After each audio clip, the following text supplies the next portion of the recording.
and all we could see was this white tent. And it felt like forever, like sitting in that police van. The phone was going, I couldn't answer it, I couldn't breathe. I mean, I don't have asthma or anything like that, but I was really struggling to breathe. The police officer got us some water and it wasn't helping. I just felt sick and panicking. I couldn't take my eyes off this white tent. And then we started moving, and this is like where we're going, and we're going to Sunderland, and then we were going to the RVI, then we were going back to Sunderland, then we ended up going past Sunderland Hospital, and we travelled to the RVI. Is it the not known? Sorry, Tanya, I just want to kind of stop that feeling there. It feels like an eternity because you don't have any knowledge. No, it was so scary to not know what was going on. There was just so many police officers, so many paramedics and ambulance units and that about, and the crowds was obviously overwhelming as well. People standing around watching, which was quite sickening as well, especially considering I'm thinking that's my son in that tent and he's just standing watching it while he's eating your chips, as if it was a picture show. I mean, I know they didn't know what was going on, and some of them might feel they'll remember that they were standing there eating chips while that was going on when it came out, sort of thing, you know. But it was a lot of unknown, uncertainty, and I think that was what was making us panic and not being able to breathe. Strange how there's two different worlds there. There's being in the crowd just eating your chips and witnessing, and then there's you who... I don't think anybody realised who we were and that we were in that police van though. But then your world is in this police van, and your world's in the tent as well. So there's there's almost two parallel worlds happening at the same time, isn't it, really? That's probably what caused the panic and the not being able to breathe. When you think back about it logically like that, then at the time I just knew I couldn't breathe. Yeah. And when we were getting there, obviously I was really agitated, panicking, I was hysterical. My husband Simon was calm because he was trying to keep me calm. I kind of give him my phone because it was ringing constantly, and I was like, I don't want to talk to anybody. I didn't want to know anybody or anything. And they told us we couldn't go out the police van either. We had to wait until they got Connor out the ambulance and transferred him through. And even that, just them few minutes, I was like, why? What's going on? Like, it's been ages. I don't know what time it was because I had no recollection of the time. But it felt like a lifetime. It felt like a lifetime.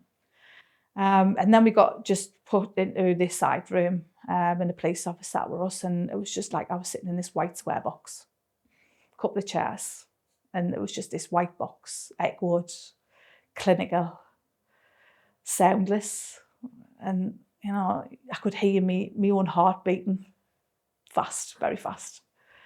And I don't know how long we were in there. I really have no idea how long we were in there. And then a doctor came in, and when she said them words, all I remember now was a scream. I don't remember what came after.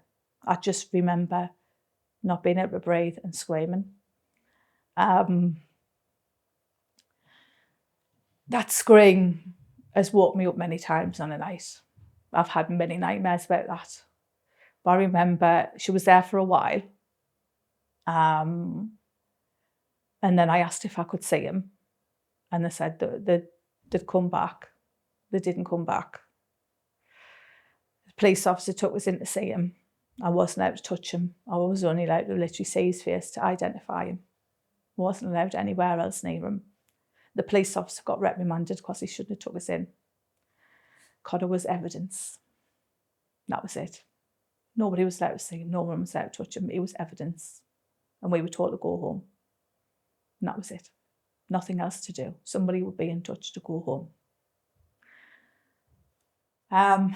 My mum and my daughter arrived. My sister and my brother arrived at the hospital. I didn't want to leave. Like, I just felt like I'd gone there. And all of a sudden they were telling us that my son had gone and just send us home. I mean, what was I supposed to do? I'd left the house with nothing apart from my phone. So like, how am I getting, what am I doing? How am I getting home? Like, and I remember being in the taxi on the way home and just thinking, it was a long journey. I couldn't breathe. I couldn't speak. I just felt numb. When we got home, family and that had already found out about Connor. Like, the news had spread around the family because we are a very close family. And my house was full of people, but yet you could have heard a pin drop. I could hear the noise, but I couldn't hear it at the same time. I felt like I was walking around in a daze in my own house and I didn't know what to do. Like, I literally didn't know what to do. I just remember sitting on the bottom of the stairs and thinking, everybody just go home. Like, I didn't want anybody there.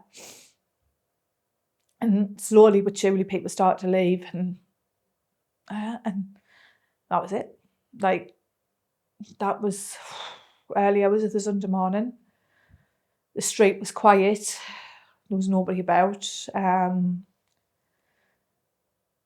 just felt numb.